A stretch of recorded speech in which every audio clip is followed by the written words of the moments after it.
Philippines in red. Barbados naka-blue. The crowd is liking this fight. Oh, Down! running with the left.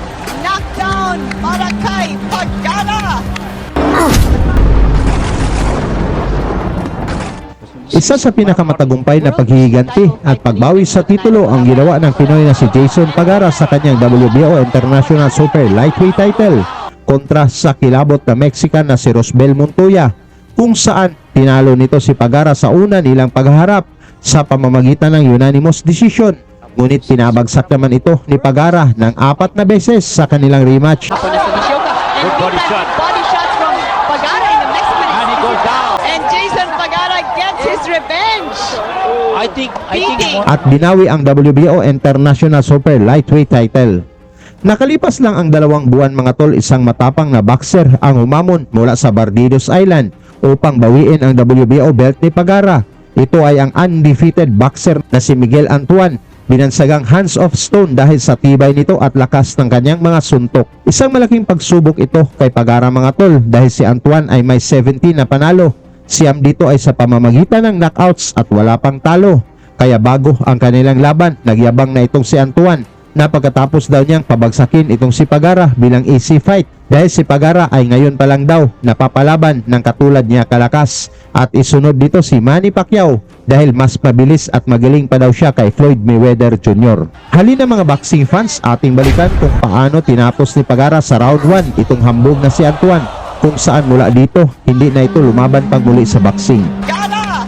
Ang Pinoy na si Pagara mga tol ay may 29 wins, 2 losses na may 18 knockouts kontra sa challenger na si Antoine na may 17 wins, walang talo na may 9 knockouts. Ito ay para sa depensa ng Pinoy sa WBO International Super Lightweight title na ginanap sa SM Mall of Asia sa Pasay City dito sa Pilipinas.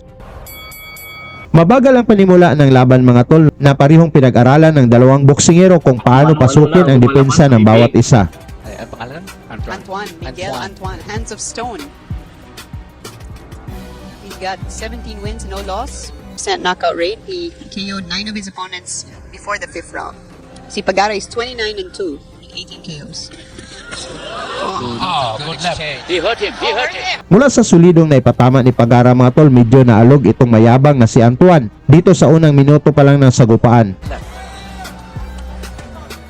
He thought it was a headbutt too. Akala niya headbutt eh. Pero yung hook, sila eh, ng hook. Pagara. Oh. Wow, mga malalakas tumira. They're, seryosohan talaga to. Itong dalawa. Solid.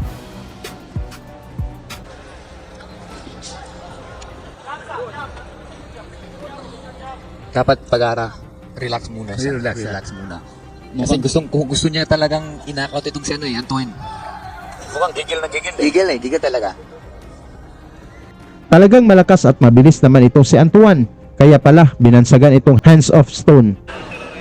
Talks to them para sa That's a good straight for Antoine.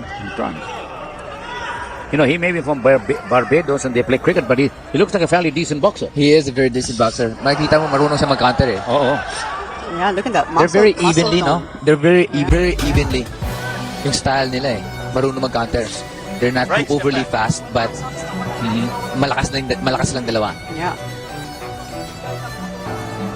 Jason needs to throw that jab, no? Kailangan niya mag-jab para ma-set up yung straight. And he has the reach to do. So kulang yung jab, no? Just going for the jab big, talaga, just going for ma-set up po talaga yung lahat. Nice counter again mula kay Antoine. Medyo lumalabas yung niya sa likod. Is that bothersome? No? Hindi naman. Actually, Jason is doing good with the head movements. Mako-confuse mo kalaban mo yun eh.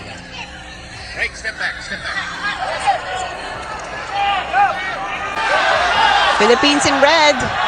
Barbados naka-blue. The crowd is liking this fight. Down! Mula sa malakidlat na pinakawalan ng Pinoy, bumagsak ang Barbados boxer at dahil sa lakas, tinigil na agad ng referee ang laban. Philippines in red. Barbados naka-blue. The crowd is liking this fight. Down! Running with the left. Knockdown! Maracay Pagara! Hindi nakapaniwala dito ang hambog na si Antoine mga tol at mula sa talo na ito, hindi na ito lumaban pang muli sa boxing. From the Philippines. I guess he's not better than Pacquiao or Mayweather, no? Wala na eh. It's it. It's over. First round. Oh, God. Wow. Let's watch it again, nandito. Yan. There, Right that in the one. Panalo si Pagara mga tol via knockout sa round 1 at nadepensahan ang titulo.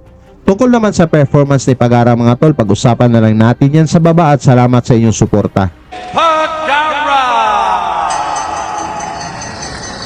Lagi niyong sundan, huwag magpapahuli.